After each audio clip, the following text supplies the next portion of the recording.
were getting a little concerned earlier this week. We thought, oh, for sure the 49ers are going to be finished up by the time that this live Q&A for the San Francisco Standard is scheduled. And on Tuesday, I texted Tim and I said, they still haven't scheduled their postseason press conference with Kyle Shanahan and John Lynch. They're talking about who they're going to fire, who they're going to reassign for a long time. And then they finally scheduled it on Tuesday night. So we heard all the analysis from Kyle Shanahan and John Lynch Wednesday. Now we're ready to talk about it. But it was more prolonged time after the end of the season than it usually is, Tim. Yeah, they wanted the defensive coordinator situation settled. Opposed to last year when they did the presser and I guess had no answer about Steve Wilks and then fired him, I think, the next day, and then had to do a quickly put together conference call with Kyle Shanahan explaining why he's firing Steve Wilks. I didn't want to do that, which is understandable. It took him some time, though. We had this live stream sitting there on today, Thursday, like, oh, we might have to possibly postpone this, and we did not want to do that. And got the word on Tuesday night that the presser was indeed going to be Wednesday yesterday. So we can rehash that. Perfect timing, David. We timed this perfectly. Can't believe how well it worked out. Just some by happenstance. But they had a lot of stuff going on. David, I told you afterwards, a great question. You asked about potential changes on the offensive staff. It was not something they're really focused on. And Kyle Shanahan said, yeah, we're going to have Clay Kubiak be the offensive coordinator. He's going to do the same stuff. Kyle's still obviously going to call the plays. But he's moving him into that Mike McDaniel position in 2021, where McDaniel did the weekly pressers, got to, be more public, maybe have a larger role, maybe not. We'll see. They have other guys who certainly are part of the play, the game planning. Kyle calls the plays. But that was interesting. Like, there's a reordering of all the coordinators, as you wrote about. I think they are doing a little bit, and I wrote about a little bit of a reset, a little bit of a recast, doing mostly the same stuff. They are who they are, but maybe they're changing a little bit of what they're going to do. David, what did you make of kind of the coordinator shuffle? I think that they're more open to big changes on defense than they have been at any point of this regime. And that's by necessity. The league is this ongoing chess match where there's an adjustment, counter adjustment, adjustment, counter adjustment. I think that the one sign that we need to track following this defense next year when we're looking at performance and style is how often they're blitzing. Because I think some of the best defenses in the league, you look at the Brian Flores defense in Minnesota, you look at what Spagnuolo is doing in Kansas City. The trend now is the blitz, and I think that's actually been what has sunk some of these Shanahan-style offenses. I mean, look at the Detroit-Minnesota game. Aaron Glenn, I know that Detroit was just decimated defensively, but he blitzed 60-70% of the time, went out of character even for them, and that's what scuttled the Minnesota offense and won Detroit the number 1 seed. Anyway, the 49ers had the 3rd lowest blitz rate in the league. When they were sending 2 or more guys this year, that was the lowest rate in the league. Sorensen only did that 1.7% of the time. And then when you look at what the 49ers have been facing offensively on the other side with their line and their protection struggling to pick up some of these exotic blitzes, I think it's almost mandatory now to have a defensive coordinator that has that in his back pocket. Not to do it all the time, but I mean, there are teams that were blitzing with 2 or more men, like 7X, 8X of what the 49ers were doing. And I think that they were really handcuffed, especially once injuries started happening this year. They're fine when they had their guys available, but that wasn't the point. Kyle Shanahan yesterday said, I thought that there were times, the scheme, I like the overall scheme, but there are times when we have to be able to get a little bit more creative, deviate from that to be the championship team that we want to be. That's me paraphrasing what Kyle Shanahan said. So that I read that there is a demand on the defensive side of the ball for more flexibility, more adaptability, and more experience. Yeah, exactly. I think it almost pertains directly to why they're making the change from Nick Sorensen. Through the system, players love him, players guy, but I had heard, like, 3/4 of the way through the season, they were really looking for ways to keep him. They like him. They still like him. They want him to stay on staff. I don't know if he'll agree to that. Don't know if it'll be special teams, whatever it will be. They like him, but when it came down to kind of, crisis time, like, we got to patch this together. We just got to figure out a way, throw out everything that we used to do. Let's just figure it out. with They didn't. an extra linebacker coming or with a safety coming. Figure out how to get to the quarterback that way. Figure out how to stop the run through this, with the wide nine and the holes that are there. And he didn't do it on the fly like that.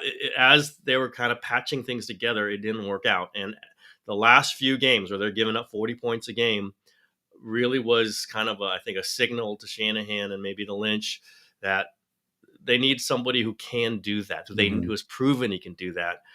Play the system that you want, absolutely. But when you start losing players who are key to that system, you're going to have to adjust some things, move things around. And that did not happen for them. You could say Nick Sorensen was dealt a bad hand. I think Shanahan said that himself. But then you have to kind of make the most of it. You kind of have to show who you are. You're not just the system, right? You're not the system. You have to be creative within that. And that's where I think we're going to see these interviews. I think Jeff Ulbrich is definitely candidates who they want to hire last year. Was blocked by the Jets. That's why Saleh could be coming back. It could be, other people outside the system. Shanahan did say he's going to talk to Brandon Staley. I've heard it's definitely not going to be Brandon Staley, but we'll see what he has to say. Smart guy. That would be a big difference. Yeah, that'd be a 3-4. That'd be a shift. Very big difference. And I have heard differing accounts of how successful they thought he was in his role this last season. But smart guy. I mean, listen, if you're Shanahan, you want to hear everybody's ideas. Like, take this time. He did mention, like, hey, last two times we were doing this search in February, and now they're doing it in early January. So You got time. Talk to people about what they feel about your personnel. Find out about other people's personnel. Who's that backup linebacker on your team that you think is really coming and that maybe we get a shot at? Those are the conversations they can have right now. They should absolutely have them. Maybe take a look at some other systems. I'm curious about the wide nine. It did them very well in 19 and 20, whatever, through the last 5 years. But man, it does open up a lot of running holes. It really does. Your defensive tackles have to be fantastic, and your linebackers, your stack linebackers are just ultra important. And if you don't have great stack linebackers, you need two of them. It's an awful lot of pressure on very specific guys that you need at the top of the game. And if you don't have them, there's got to be other ways. There's got to be other ways to run this defense. So this is going to be a really key hire. Could be some familiar names. Could be interviewing some interesting names. But I'll say, I think the guy that Shanahan still would have been fascinated by would be Bill Belichick. He offered it to him last year. I don't think Belichick was ever going to take it. I don't think he wants to be anybody's number two.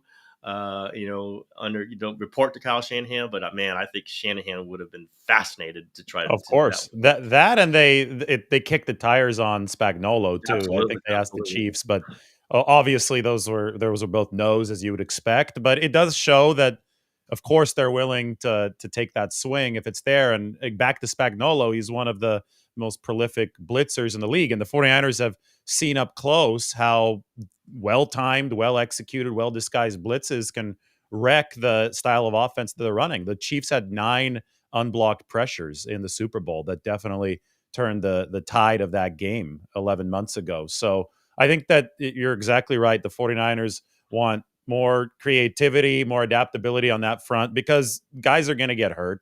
Guys have gotten hurt around the whole league. It's not just the 49ers. The Lions have dealt with a ton of injuries. And I go back to that example on Sunday night. They're able to get a massive win despite missing so many defenders. And they did it because their defensive coordinator put on a show. And it just so happened to come 3 hours after the 49ers gave up 40 plus for the second straight game, right? So, it's funny because if this season just ends after the Rams game, they're keeping Nick Sorensen. You're exactly right. And that the final 3 games, which were all played after the 49ers were eliminated, are the ones that yielded this steep downward trend. I mean, the bottom absolutely fell out, and that's what changed the 49ers' minds. But they put on a really, really good game against the Rams.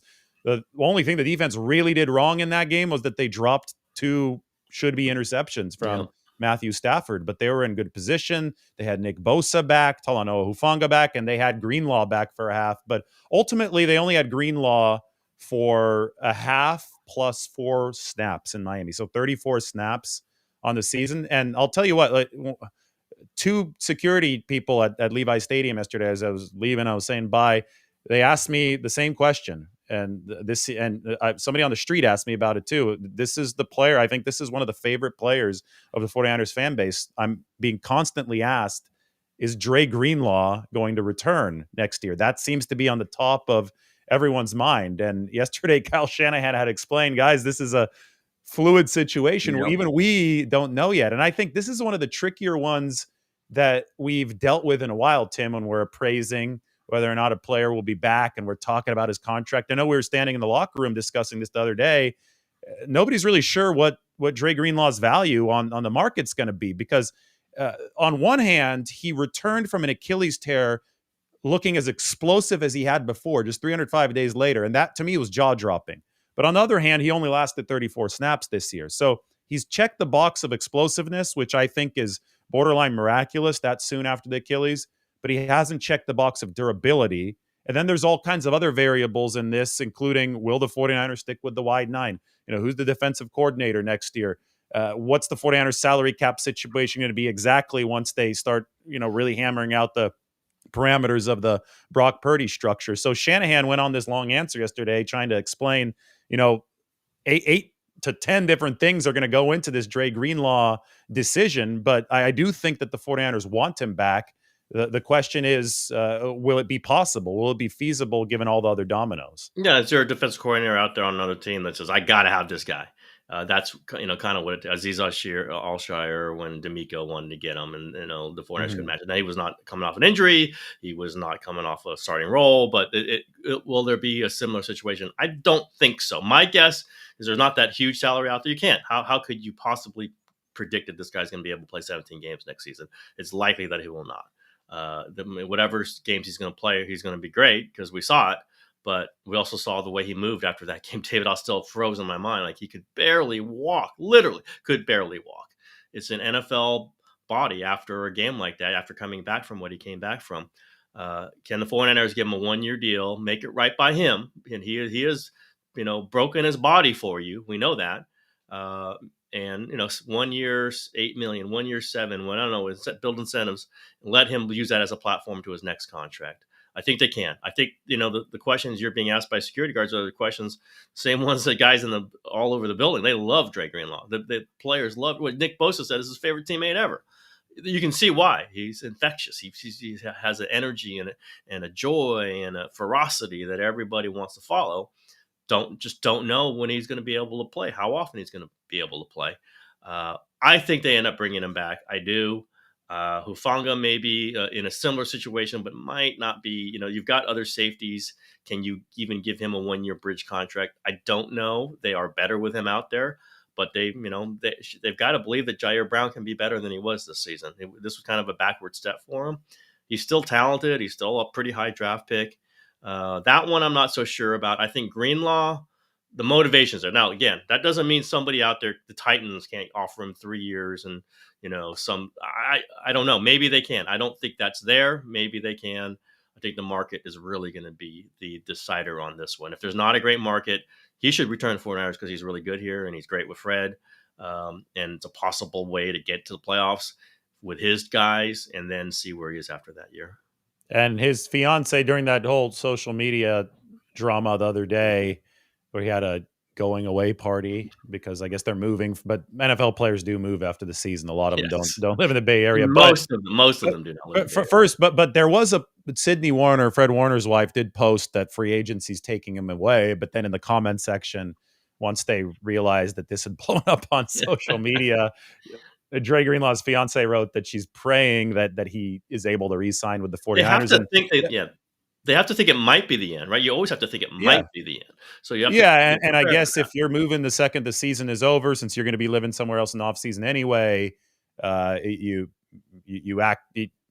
throw the goodbye party just in case. I don't know what the exact thinking there was, but it did what the comment that his fiance made did mirror what John Lynch said, and he said, "Trust me, there's desire for a reunion on both sides." But right now, fans just have to be patient. These guys are all under contract. Even the pending free agents are all under contract with the 49ers for 2 more months. And it's weird to say that because normally the 49ers are still playing right now. We're used to last year was a mid-February finish to the season.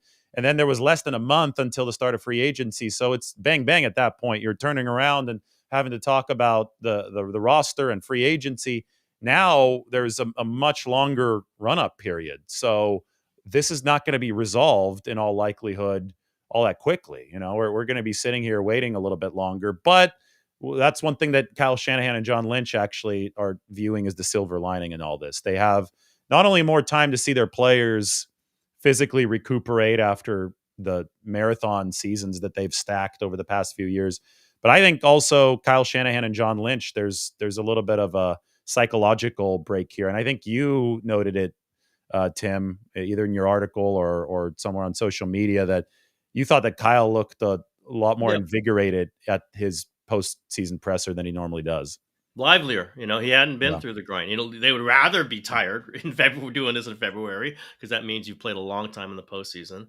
But they've gone through a bunch of postseasons in a row, long ones, and the last one they did, it was notable for us, it was notable for fans. Kyle was worn down. He was beaten up. He had to get to Cabo. And I don't think he's super refreshed right now, but he's more refreshed than he was then, simply because they have not gone through week after week of postseason, of grinding through it, and then the ultimate bitter losses they've Yeah. taken. Well, there's no And shock at this point, right? You accepted the end of the season already 3 weeks ago, like as far as yes, your championship exactly. hopes. And you've done some of this thinking already, not all of it.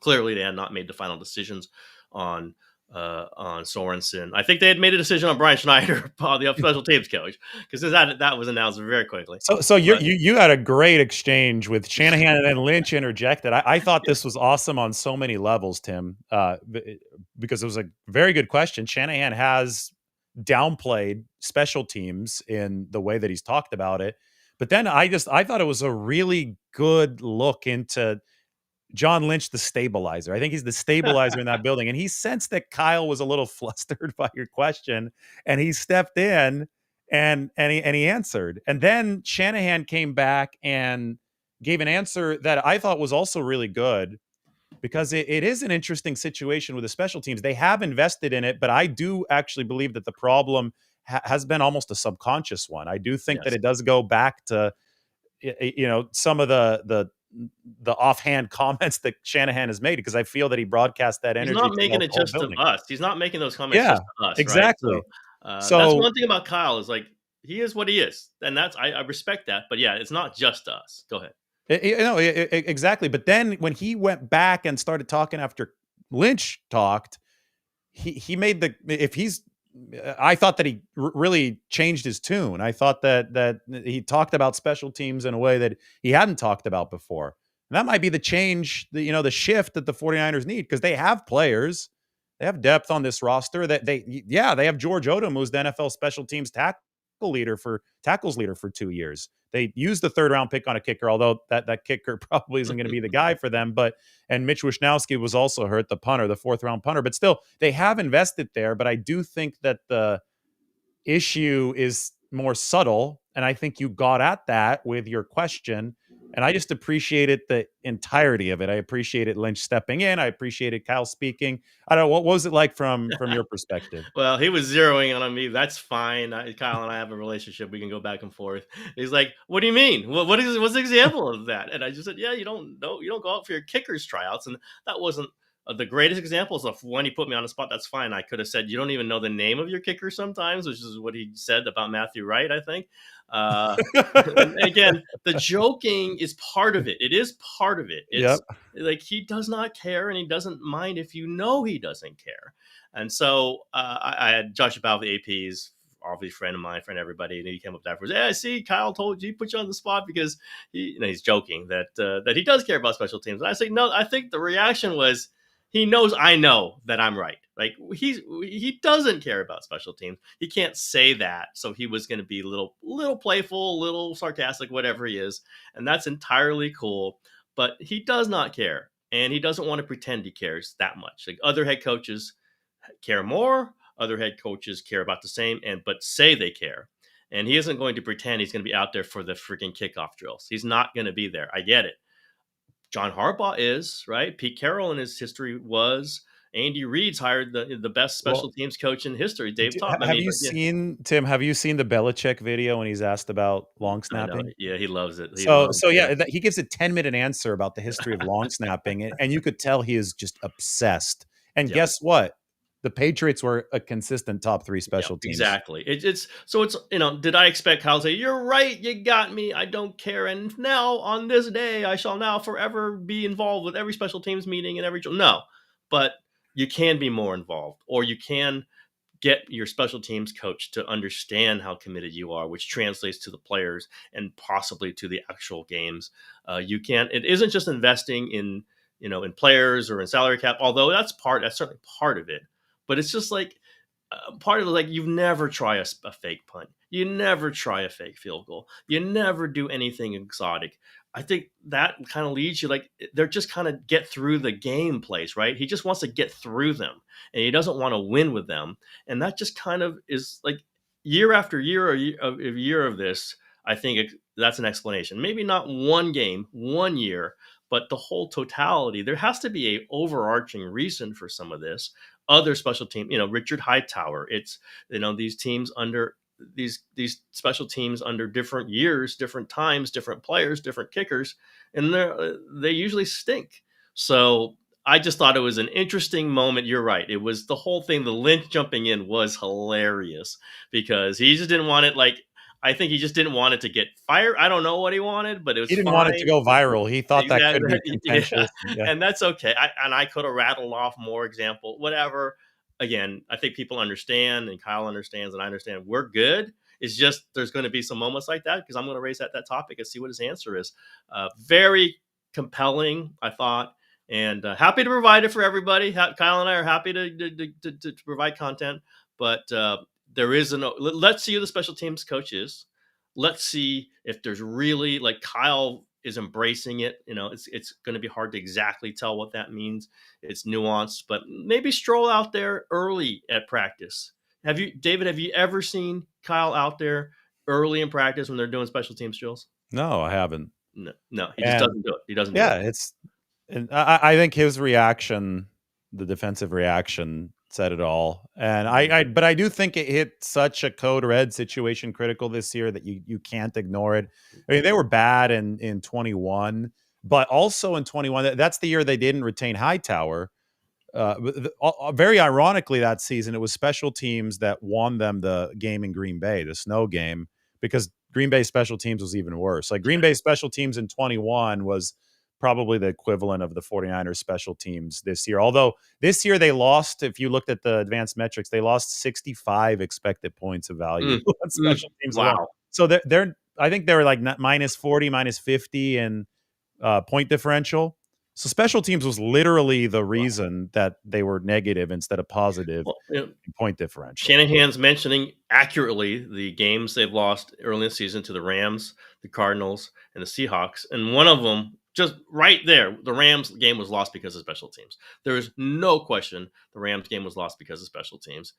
That could have turned the season. That game could have turned the season. And the Arizona game, your kicker got hurt. That was Yeah, also literally lost by special exactly. teams. Like, when he's saying that, I think there's a partial, I don't want to say admission because that makes it a little, provocative, but there's a little understanding and confirming that special teams, if they were better in 15, just 15 special teams plays this season, they could have been a 9-8 team or a 10-7 team in the playoffs. Just special teams with everything that they went through, with the defense dropping, with the offense not being able to score touchdowns, with Jake Moody not being able to make field goals. All through that, if they just cover it right and they protect against fourth down fake punts, they could have been in the playoffs. I don't know how good they would have been in the playoffs, but they could have. And Shanahan mentioning those games was partly, I think, a defensive thing because the defense did fall apart at the end of those games. But the special teams were like they were giving up 40 yards, 50 yards at a time when yardage is so important. When this That and snaps, right? Yep. Like if a fake punt works against you, that the defense has to go back out there. Yep. So you run out of bullets, and that's a big part of the reason why you collapse on the last drive of the game. So, I mean, it's a league of tiny margins, and that's why even if special teams is the smallest sliver of the three phases impacting a game, it can't bleed efficiency the way that the 49ers have. We have questions. Good. People have started posting questions, so I'm just turning to the Q&A. If you have questions, if you're watching on YouTube or Twitter or wherever, make sure you go over to the San Francisco Standard, and you can make sure you're a member first of all, and then you can Become a type in your member. question Become a and we'll member. answer it over there. Yeah. Become a member. There's a lot of cool perks, including the ability to ask questions and have them answered right now. We're going to start with Tyler Benson's, and then we'll move to some of the older ones just because Tyler's is the first one to pop up here. He was just said, I was going to mention the early Arizona game. The 49ers lose Moody and could not kick a field goal. I believe they had to go for it on fourth 2 times in which they were in range. Yes, exactly. But the reason that Moody got hurt was because of a special teams failure, Yep. because they didn't cover the kick well. Wasn't a great kick either. Went about a yard deep into the end zone. And DJ Dallas trucked Jake Moody. High ankle sprain knocks Moody out of the game. They lose by 1 Didn't Wisnowski because miss a field goal? True. I think did. They try him on a field goal. yeah, I think he missed an extra Yeah, point. that's maybe it was that one. Maybe it was. They did leave at least a point, I think, more on the table in that game, and it was 24-23 at the end. And then they had a kicker hurt the very next week, Matthew Same Wright thing. at Seattle. Another blown coverage. He's in on the tackle and he gets hurt. I'll just go back to Moody, and I don't know. They've defended Moody maybe lesser as the misses have piled up. He did sprain his ankle and was much better before the ankle, much worse when he came back from it. But I think the shank kickoffs are the kill point for me. Like, you're missing field goals. That's not good. Maybe it's a timing thing, maybe whatever. But when you can't kick the ball and you're kicking it short of the landing zone, which he did twice in the Bears game, twice. He kicked it short of the landing zone, so the Bears get the ball at the 40.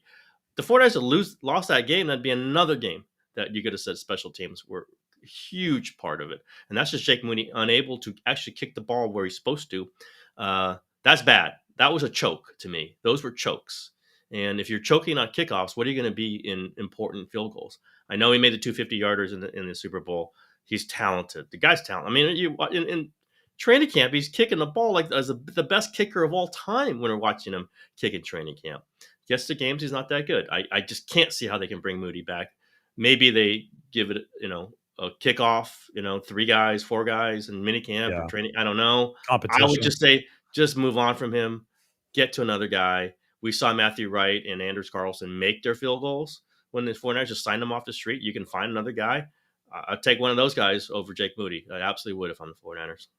It's going to be really interesting. I think they're afraid of him being scooped up by another team and then looking good. I think that's – but he was a Schneider guy, and that Schneider was the one that ran him through the big workout. Yeah. And Schneider's going to be gone. And if they bring in a special teams coordinator from outside the building, he might have a guy that he really wants that's available. So I think that's another TBD at this point, especially since Brian Schneider is – no longer there. Tyler Benson also reminds us of Chase McLaughlin back in 2019, who's now a good kicker, right? But really he's also the one that hit the tunnel in the game against Seattle. He got a lot of ridicule for that. He should have. It was a huge kick, and he missed it badly. And Jennifer Lee Chan had the video of it, like the ball coming at her in the tunnel. I thought he was actually pretty good then, other than that kick. Like, again, kickers go through bad stuff, and they go to another team, and they're good. So that is one reason Matt Barrow says all the time, don't draft them because they're going to be bad in their first time around. Get them on a second or third. Never invest, certainly a third-round pick. You're just not going to get the best of the guy. Get them on the third time around, the fourth time around. And that... Like with Robbie Gold. They signed him in his career. Absolutely. Like, there's guys that you just want after they've been through it a few times. And Jake Moody is not capable of going through it this one time. He might be really good for somebody else. Let him be good for somebody else. I just don't think he's going to be good for the 49ers. Eric Hansen asks, Kyle has the pedigree and has come up short in 3 Super Bowls, including Atlanta.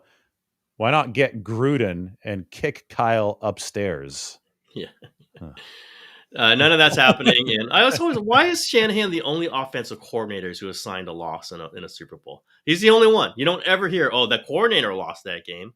I kind of believe Dan Quinn was the head coach of the Falcons. I don't want to get defensive for Kyle when he gets defensive with me, but it's like that offense was a freaking all-time great offense, that Atlanta offense. It got them to the Super Bowl. The defense was not that good. They get to the Super Bowl, they get a lead.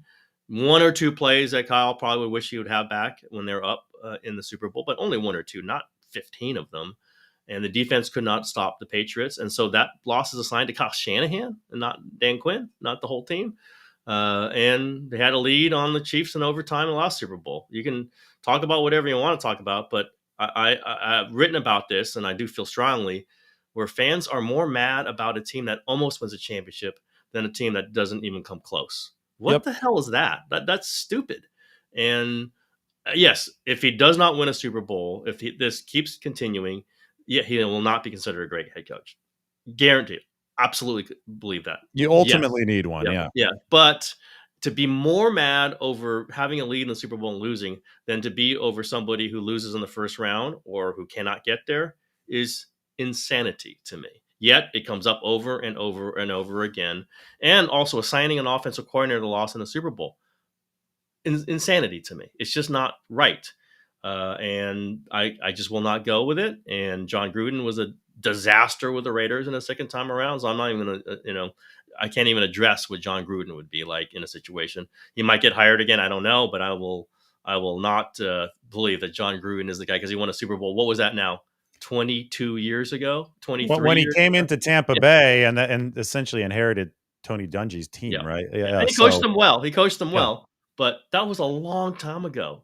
It's you want to go hire Bill Parcells? You want to go hire Jimmy Johnson? Like at some point, you have to be contemporary with the people who are successful in this era. It was a bad season, no question. Other coaches have bad seasons. If he puts two of them or three of them together, it will be really bad. Let's see if he does that. I don't think they will. Let's see how 2025 works. And another problem I have is this question cites the Super Bowls as if that's some kind of massive sample, right? Yeah, that is all encompassing and all determinant of a coach's quality. Kyle will say this, and I agree with him on this point. It's not a 7-game series, so you can lose a one-off Super Bowl. The probability of losing two is, and if you've only played in two, is relatively high, right? Especially if you're going up against Patrick Mahomes and the Chiefs. So Andy Reid is the best example. It took him a really, really long time. 21 years, I believe. Yeah, 21 years. And also, listen, I would still defend a coach getting the Super Bowl and getting blown out, but Shanahan has not got blown out. Absolutely not got blown out. Now, that seems to anger fans even more that they lose close ones. It's like, I just don't. I guess it's more scarring. I guess so. And look, I understand. He must win a Super Bowl to be considered a great coach. There is no question about that.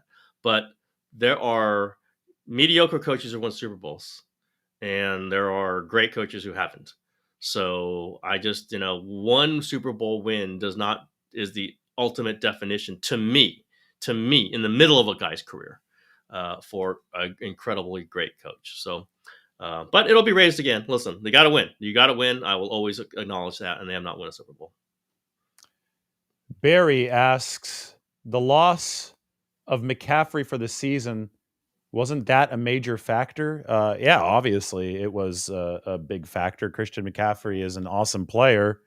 I think that, I wrote my piece the other day up on the Standard where I looked at the 10 moments in the 2024 calendar year that I thought were the most impactful as far as influencing what the final result was. And that was a 6-11 season for the 49ers. And one of the 10 moments was Christian McCaffrey being declared inactive 90 minutes before the season opener against the Jets, because that meant that the 49ers would miss him for about the first 2 months of the season. And then, this was just the frustrating ordeal of the entire campaign. This was right on brand for what we saw happen. He is finally back up to speed, feeling like himself against Buffalo, rips through the line. It looks like he's on his way to a huge touchdown early in that game that might have stabilized that game for the 49ers. And the safety for the Bills, Taylor Rapp, just gets him by the shoestring. And this had nothing to do with the Achilles. He obviously looked fully healed from the Achilles in that game. He slammed his knee up against the turf, and that's where the PCL injury happened, and that ended the season. And the reason I say that it was representative of the 49ers season is they looked a few times like they finally had gotten it going. Christian McCaffrey looked like he was sprinting to the end zone for what would have been his only touchdown of the season, but he barely got tripped up, and when he got tripped up, it wasn't just something that he could get back up from and continue playing. It was something that derailed his whole season. And I think stuff like that happened for the 49ers all year round. Look at Bosa. Nick Bosa was dealing with an oblique, sacks Geno Smith twice. And on the second sack, which seemed to put the 49ers in pretty firm control of that game, he hurt the other half, like on the literal sack. And then we didn't see Bosa anymore the rest of that game. They blew the lead Right. to the Seahawks. Like there were like 4 or 5 things, Tim, this year that happened that way for the 49ers. I thought that was thematic, but obviously the absence of Christian McCaffrey for most of it hurt the 49ers dearly. Just look at the Yeah. red zone numbers. Yeah, the red zone. I was gonna say it's the red zone. I mean, it's everywhere, but it's the red zone. They could not score. They could not run in the red zone. How many times, as I said on this and other places, 1st and 10 inside the red zone, run it for -2. 2nd and 12. Like you're done. You're in real trouble when that happens. They just couldn't. And Shanahan was stubbornly continue to try to run it because that's what they do. They're physical, and they just could not get the ball into the end zone, running the ball, and put too much on Purdy to try to make a play on 2nd and 3rd and long, and when in the compressed zone in the red zone, and it showed. I will say though that you have older players, and Christian got hurt when he was young too. They are more likely to get hurt. They're more likely to be seriously hurt. They really cannot go into next season thinking they're going to get prime Christian McCaffrey. If they do, it's a bonus. It's possible. He sure looks ready to go from that Monday clean out day. He had that look in his eye. I thought he looked like he's saying I could have played in the playoffs. Like he could have been, It was playing. right on that Yeah, 6 yeah, weeks yeah, yeah, timeline, yeah. right? He could have been playing in that moment. He might have get hurt again. Who knows? But uh, you can't just say, okay, let's write in Christian McCaffrey for 1,400 yards rushing and 15 touchdowns and 400 yards. Like you can't do that for running backs. Certainly not running backs who've been injured. Certainly not running backs as they're heading towards their 30s. He might get mad hearing that, but it's the reality. They need to have not just one, not just two. They need to have like 3 other options. Will they go through 4 running backs this season? Can you even bring Elijah Mitchell back as a backup? I don't know because you can't count on him. You can't. I You think his can't say, contract is going to toll because he yeah. didn't play this past year. So So I maybe get they it. bring him back, but man, you can't count on him. You cannot count on him. Yeah. Can you count on Garendo? I don't know. No, he gets hurt a lot. Very talented.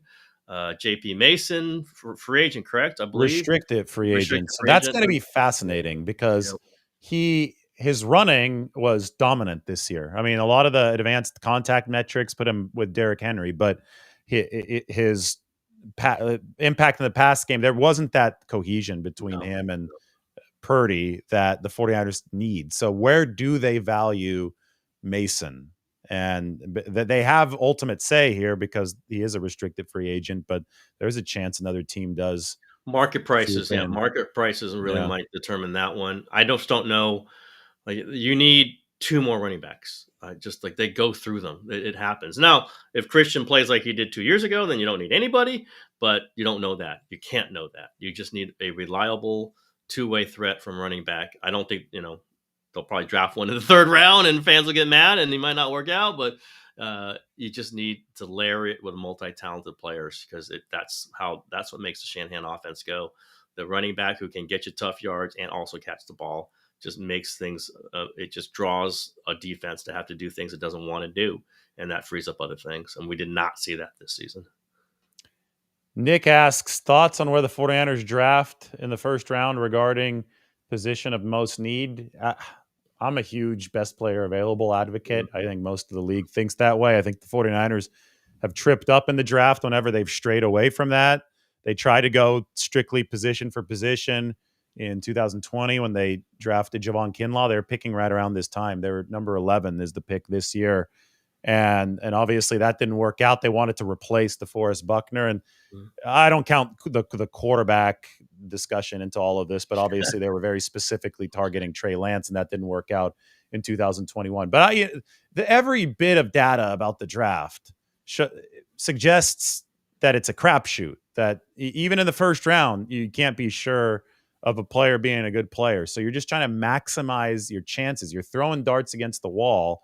And if that's the case, then you have to go with who you think the best player is. You can't set out into especially if it's pick 11. I get it if you're maybe in the top 5, but I think that they're a little too low to be specifically targeting one guy. I think they're going to have several on their board, and we'll see who's available. And I would trust them to take the best player in that spot. Now, and this is the thing, like there's these premium positions like tackle, which they could obviously use another one, but the chances of a tackle that is at the top of his game that fits the 49ers criteria, since they're so picky with tackles, still being Mhm. available at number 11 isn't all that high.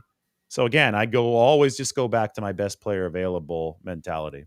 I normally totally agree with that, and it would probably even agree with it here. But I am also of the belief is if you don't invest in offensive line year after year after year, you eventually just have to do it. You just like you it can't always be the perfect guy. You just have to get a guy who you think might be good and then draft and then take another guy who might be good and sign another guy who might be good, and maybe one of them is their answer at right tackle. Maybe one of them can be slip over to left tackle when Trent Williams retires. You can't just say we will only take the perfect guy. If it is not the perfect guy, we don't want him. They're at a point now where they just need options. They need pieces that they can move into place. Jalen Moore might be one of them, but we'll see. I believe he's a restricted free agent, or whether there's a contract issue there. Um, I just think you need to layer in options. They're just so short of them right now. And maybe that's not the right pick at 11. Maybe you got to move up, maybe cost some more draft capital. I think if you're turning this franchise over to Brock Purdy, and they made it pretty clear, that's what they are. And I thought it was pretty clear when Brock Purdy said it on Monday, I'm the guy. Brock, you know Brock Purdy. We know Brock Purdy. He does not say, I'm the guy, unless he's been told that specifically by Kyle Shanahan and John Lynch. And they made it clear yesterday. That's what they think. Kyle Shanahan said he wants Brock to be there as long as he is. This is an investment emotionally. Will be investment financially. Well, there's other investments you can make for Brock Purdy, like get him a tackle, get him someone that can help carve out a running game that they did not really have this season, especially in the red zone, to score touchdowns, and also can block the pass rush. They were not a disaster this season. They just weren't good, and they need to be good in a Kyle Shanahan offense. John Alt is fourth pick or whatever it was, a Chargers guy. I'm like, yeah, this is not at 11, but someone like that, can they move up to get someone who can approximate that, even if he isn't the perfect Kyle Shanahan blocker? And I know Kyle is, as you said, he thinks he can get somebody in the fourth round who's going to be just as good as you can get with a 20th pick. I understand it. I understand the philosophy. I don't think you can do that anymore because they have a bunch of middle level talents that doesn't combine to make a very good offensive line. You just need to get talent that you coach, that you blend with, that you figure it out with, and then maybe he actually does turn into your kind of guy. And then you have a high level talent who's one of your guys. McGlinchey was, their only first round draft pick as an offensive lineman. I know fans hated him. He gave them really good years. He could sign for a huge amount of money with Denver. He's not a good tackle, but someone they could just plot in there at right tackle, and they didn't have to think about replacing him, as opposed to everything they've done since then. I would say go away from their strict adherence to it has to be the perfect tackle to take in the first round, and just take the one who's there. And there were some tackles they could have taken last year instead of Ricky Pearsall. They passed on them. Now, they weren't great tackles, but they're tackles that would be an option.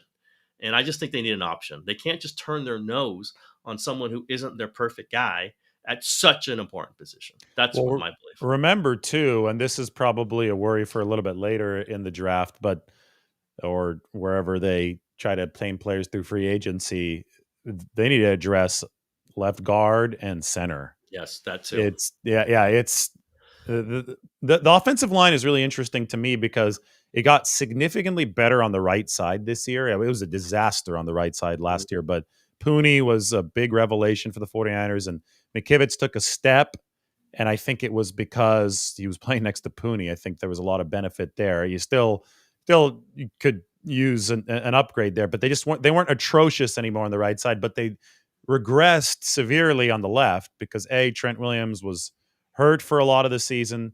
B, Banks got worse in a Mhm. contract year. Maybe he was dealing with some injuries. I know he was on and off the report. And Brendel definitely regressed, and that might have been because of the knee tendonitis that was sidelining him over the offseason. So just knowing this system and knowing Kyle Shanahan, he's treated one tackle spot and center as premium positions in the past. That's what he's paid for in free agency. They didn't in the case of Brendel. I think that they saw a bargain there that paid off for 2022 and a lot of 2023. But toward the end of 2023 and through 2024, there were real diminishing returns. And I really think they need an upgrade at center. And Banks is going to be a free agent. So what are they going to do at left guard? So the, this draft or this just entire talent acquisition window in the offseason, they do need to stock up on the offensive line. That's what I really focused on after the Miami game. That was a disaster in Yep. terms of protection. And there were some games that were better and there were some games that were worse.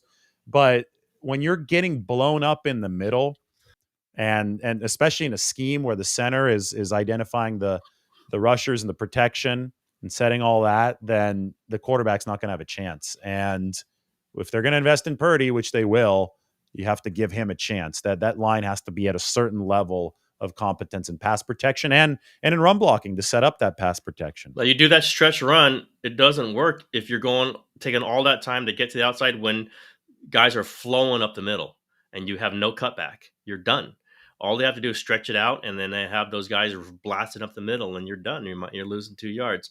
I've said this before. I'll say it again. You mentioned the multiple positions.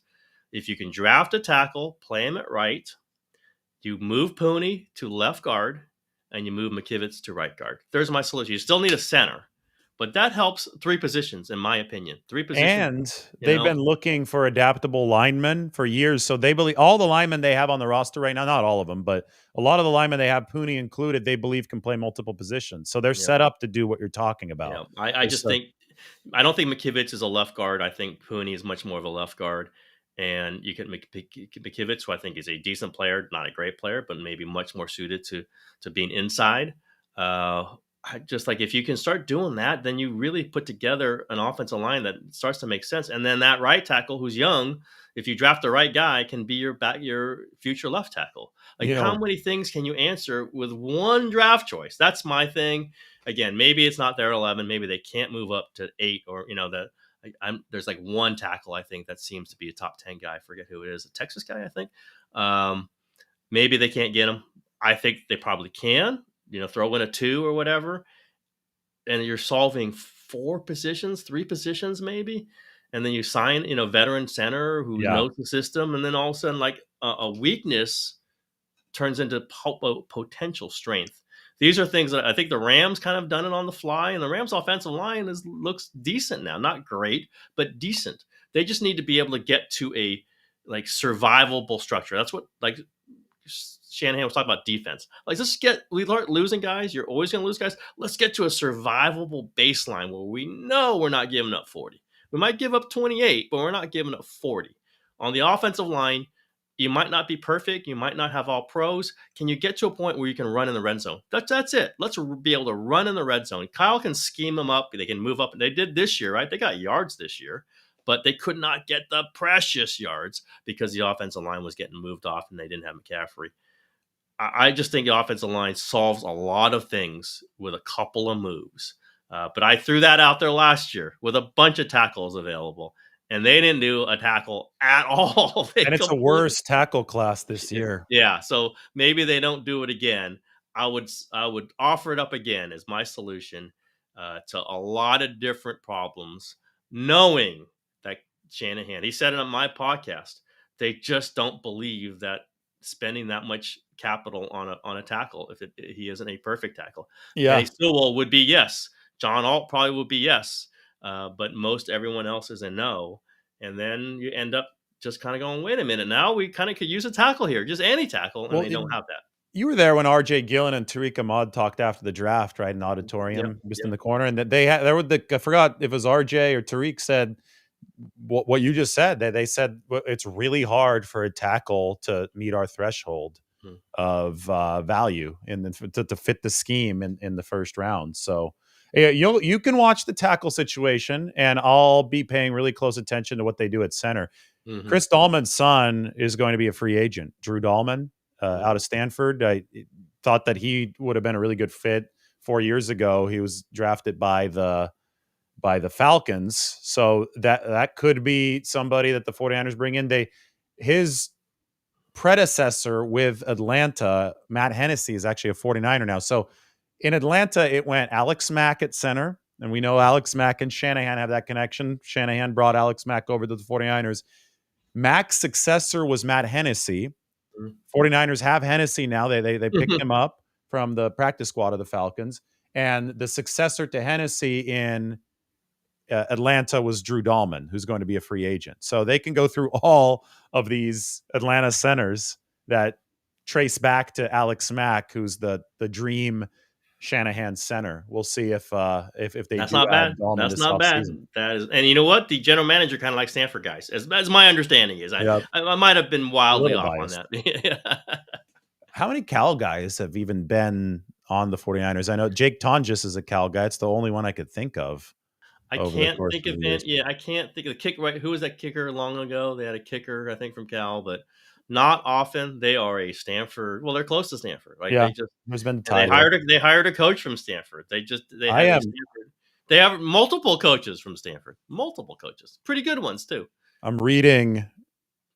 My wife got me a couple. You know, my wife Margot. Yeah, She got me a sure. couple books. I can't reach the other one. The other one is The Genius, but this is The Score Takes Care of Itself. The Bill Walsh book. There's so much cool history that Mm-hmm. I consider myself a geek for this kind of history, and I didn't even know some of this Yeah. stuff. So we'll The talk about ties it are the ties are later. to Stanford. John Lynch certainly has a Stanford love, so we'll see. But they need a center. They need a center, and they need multiple offensive linemen. So we'll see how it plays out. But we've said this before, David. We have said this before, and they have not done it. They addressed it by drafting Dominic Pony, and it just exceeded their expectations, as they admitted yesterday. He's just good. He's just a good offensive lineman, and that means something. And maybe they took a shot. They didn't know that he was going to be this good. They didn't know for sure he was going to start. They probably were thinking he wasn't going to start, and they just had to start him. Do it again. Do it again 2 more times. With a first or second round pick, maybe with a later pick, maybe a veteran signee, and just plug them in and see what happens. I just think they're over particular on that position, where they shouldn't be thinking this person's perfect. They should be thinking, is he better or could he be better than what we've got? That's Yeah. they don't do that. They go, not perfect. We don't want him. No, better than what you have. That's what you should be thinking. Well, it's going to be interesting because there are shifts happening with the 49ers. They're open about it yesterday. We already talked about the coordinator, 3 new coordinators at the bottom. At the end of the day, that's what's happening this next season. They're coming off of 6-11 year, and they're about to pay Brock Purdy a lot of money. They're committing to him as their foundational piece, and the protection for the foundational piece, which starts at the offensive line, is obviously a huge deal. So we'll see if some of these 49ers strategies, some of these 49ers philosophies are tweaked a little bit, do evolve a little bit over the course of this offseason. I think that's why it's going to be so fun to track. We got a question about the defense. I can't believe we haven't mentioned Robert Saleh yet. Maybe we did I mention him think in we did. We passing, mentioned yeah. him in passing. But there's one of the questions here is Saleh seems like the best bet for all sides, assuming he doesn't get a head coaching gig. Any surprise candidates if they went the other way? Well, there's a guy, Jim Leonard, the former defensive back, he's a younger coach. He's 42, who's the DB coach for Denver. Denver's got a really good defense. I think they're running a single high system. Ted Nguyen was talking about that the other day on Twitter. He thought that could be a bold surprise hire for the 49ers. But I think the obvious candidates at the top of the list, and I'm not saying this is going to end with one of these names, but you look at Saleh, you look at Ulbrich, and then Dennis Allen, a really good defensive coordinator, is available now. He got fired as the head coach of the Saints. He's a 4-3 guy, 4-3 guru. Matt Eberflus runs the 4-3. Anarumo from the Bengals, he was a coordinator who was actually able to adapt. There were seasons that he ran the 3-4, seasons he ran the 4-3, because the Bengals were always one of those teams that didn't give him a lot of talent to work with. So that actually could be somebody that intrigues Shanahan, because he might be able to mold his approach with the 49ers system. But then you could go to some of the, there's lesser known names, some of the Viking staffers under Brian Flores. So say that you're really interested in bringing a more blitz heavy approach.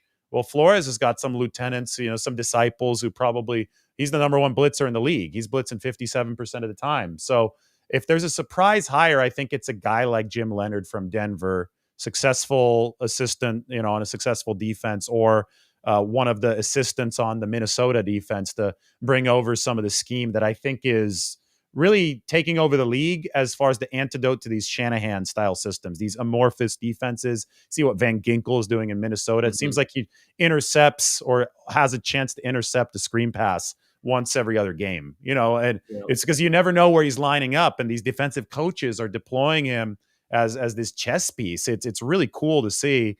So a surprise hire for me would be a lesser known name from one of those systems. Yeah, I understand that thinking. I just think the experience as an NFL Yeah. coordinator is going to be And really important. They don't. Shanahan said Yeah, it yeah. yesterday. They just Sorensen wasn't ready. That's what I heard from the locker room. He just really nice guy. They really like him. He was not ready for this position, and they got forced into it. As Shanahan mentioned, like we did the search in February when most other staffs are locked up.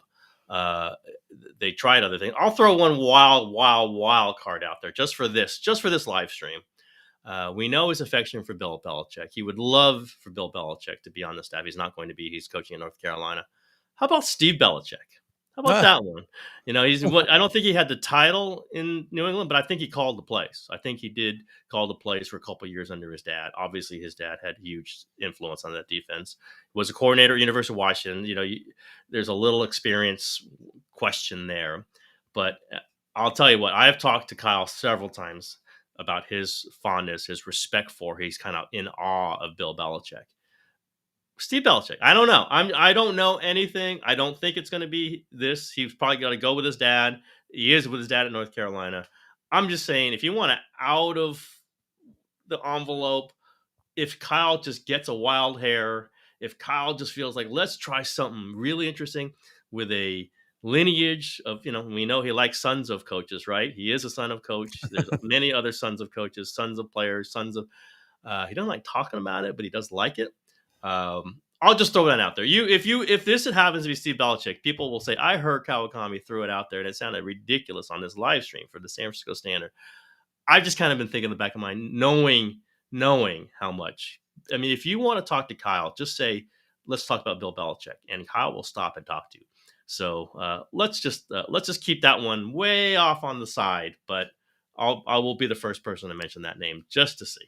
The comment here from Grant says that there are a lot of great defensive coordinator options out there in like the last 2 years. Yeah, a lot of that is because the 49ers have gotten a head start on it Yep. in January. So what's interesting though, I don't know if they're going to zero in on Robert Saleh or not. That there's the Josina Anderson report that they were planning to offer him. I don't know if that came from Saleh's agent or what, but there is a danger though that if you do zero in on somebody who is interviewing for head coaching jobs, that draws out a little bit, and then you don't want to be left standing in the game of musical chairs. So I think the 49ers will want to move on this relatively quickly Yep. to make sure that they do get their pick out of the impressive pool of defensive coordinator talent that's there. I'll throw another name, Patrick Graham, who was a Raiders defensive coordinator. Did a nice job with them. Yep. Really, really smart guy. A guy I thought could be a head coach someday, very clearly. Another, like, if you're in the world of, like, let's just kind of pick people's brains.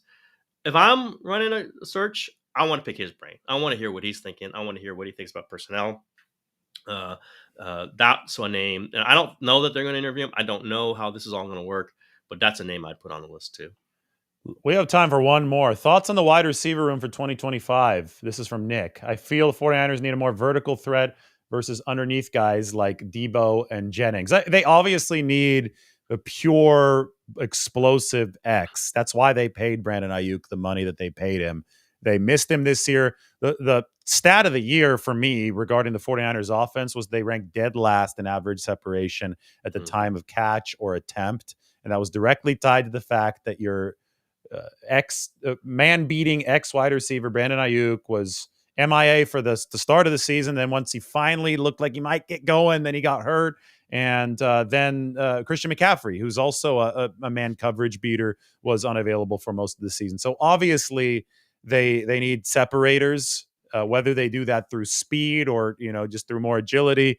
You just need somebody who could separate, and you need him badly at that X position. That's how I answer that question. Yeah, I think that it is a need, and Shanahan has at various times just gone out and tried to get a speed guy, but tends to be those guys aren't really productive. And Ayuk isn't a pure speed guy, but he's a productive X who can get deep or has been a really good yards per catch guy. And they've invested a lot in this group. They really have. It's hard to say unless there's a great receiver sitting there at 11, and there's a chance they do take receivers in the first round. I don't know that that's where they're going to go. I think that they would go on the line of scrimmage. And if you don't draft them at 11, I don't see them having the money to sign a free agent, a great receiver. I mean, I don't think Tyreek Hill is coming to the 49ers because he's going to make 35 million, whatever it's going to be. They've invested a lot of money in this position. And I think they're bringing Debo back because I agree with exactly what Lynch said. Like, we're not in the business of getting rid of good players. He's a good player, and it would cost them more to be without him than it would be to have him, essentially. And nobody puts context onto his season. I mean, he was Yeah, in the hospital with yeah, no pneumonia. question, no The question. oblique, I think the oblique really hurt both Debo and Bosa this year. Yeah, As far as and I would say explosiveness goes, no it's question, tough. So, no question. But Debo does get hurt. Like, you yep, have to factor that. that's the one Yeah, thing. Yeah. yeah. But I would bring him back. So that's a pretty, Ayuk, Debo, Ricky Pearsall, your last first round pick, Jacob Cowing. You have a wide receiver room that should have enough talent. Should borderline, you could get someone else, but I think they have so many other pressing needs. I wouldn't say receiver number one, and I don't think Burner is exactly the most thing they need. It just isn't. They got other things they need. They got other guys. They can go deep in various other ways. Shanahan can scheme up guys getting deep. McCaffrey can get deep. Kittle can make big plays. I think line of scrimmage, man. I will just keep line of scrimmage, line of scrimmage, line of scrimmage. They got beat on line of scrimmage this year, and they cannot have that happen again. Yeah, and that ties into separation as well, right? If you can give your quarterback an extra 0.2 of a second, then Yep. guys are going to separate more. Those numbers are going to look better. I mean, it's all tied together. There's never any one place to point. It's an operation. That's what makes football so fun, because it's the ultimate team sport. You've got 11 guys plus the play caller trying to work collectively, and I think that there are definite spots that the 49ers need to address. You got anything planned here for the early part of the offseason? I know the Warriors right now, Yeah, right? I got Warriors columns lined up. I got Giants free agency lined up. So we're pretty set for topics. I was just talking to somebody today. It's like there never are a lack of topics at any point. Sometimes February gets a little light, but there'll be 49er stuff. You'll be going to the combine, and there's owners meetings. There's just always things happening, which is good. I'll say this on the live stream. We are very eager to add to the staff, add to the sports staff at the Standard. I think we might be coming close to a Giants writer. Don't know that for sure. I'm not doing the hiring, but that will be great. Maybe some other writers too, but we got a Giants writer would be really great, and just keep building on what we're doing. And it's been great. David and I have had a ball starting the staff, but there's more coming, and it's been felt really, really comfortable doing it. And we really appreciate the readers. The memberships are fantastic. The rate is fantastic. Feels great. And more's coming. I will say that on the slide. More is coming, and I think it'll be very impressive when you see it. I echo everything that you've said. It's been awesome to start this, and it is cool to see the numbers, people signing up. If you're watching on YouTube right now, watching on Twitter, or any channel that's not through the San Francisco Standard, go ahead, head over to sfstandard.com. You could click on the sports section, and you could sign up for the membership right away. And I think it's a hell of a deal. And what's from a 49ers specific angle, this has been unusual. I've covered 8 seasons now. This is the first one where there's been just this outpouring of interest, like this spike in interest right after the season ended. And that just goes to show you how torturous this was for 49ers fans. Like, people were really fading down the stretch. I mean, and I get it. They were eliminated. Yep. It was one of those seasons where it doesn't seem that anything could consistently go right. And as soon as this season ended, this week has just been this upsurge and people caring and enthusiasm. I think they wanted to see some staff changes, and those happened. But it tells me that this offseason is going to be not only interesting to us, but interesting to the readers and the viewers. So hopefully we get to experience it all with you. Hey, David, I've been writing about the offseason for like 2 months now. So I've been trying to Yeah. get to it myself. I'm turning the page myself. You were What? arguing about with people about the mathematical stuff, Yeah, and oh, you're God. Yeah. right, you're right. I Right. mean, it was a Yeah. very low probability. Yeah. People were Yeah. trying to I say get, that I get, I argued about this with Steve Kerr. It's like, well, they're only one game out. I go, no, they're one game out behind oh, three different teams. did I That's a tell you difference. I was at Golden Gate Market, which is a great sandwich shop in the Presidio. I don't know if I told you or not, but No, I'm no. waiting for a sandwich, and Steve Kerr is right behind me in line. But he said hi to you, and he said hi to Mike Silver. Oh yeah, yeah. Well, yeah, it's great. And that's his neighborhood, man. That's his. Don't want to tip on anything off, but that's his neighborhood. So very nice. Get a free sandwich there. I Mention that. will say, this is one of the cool things I think about San Francisco and the Bay Area. Like, this is just it's an awesome sandwich shop. The Boys Deli and Golden Gate Market, they're related. I think they're relatives running both of the stores, and you could get I get the Sandlot's a really good sandwich. They got Dutch Crunch and all that, but it's so down to earth. And then somebody like Steve Kerr, he's just going to sit there, and he had his dog with him, and he was standing in line, and there's no special treatment or anything. It No. wasn't like he phoned in his order and then just ran out. He waited in line behind 5 people, and I got to do a double take. I'm like, oh, I never met him before too. So I asked him if the Warriors were playing that night because I was about to head down to Santa Clara for the Detroit game, Mm. and I think they were playing Cleveland Yeah, they that were playing night. that. So, They played that night. They absolutely played that night. yeah, So yep. all good, all good. David hobnobbing with everybody there. Come, all good. Steve Kerr. In Well, I fact, mean, that was second only to the time I ran to the Jimmy Garoppolo at Starbucks, that's right. which was like a day before he re-signed in Yeah. 2022. That was crazy, but good stuff. All right, Tim. Well, thanks. All This right, was David. fun, and we'll talk to you really soon. See you guys. See ya.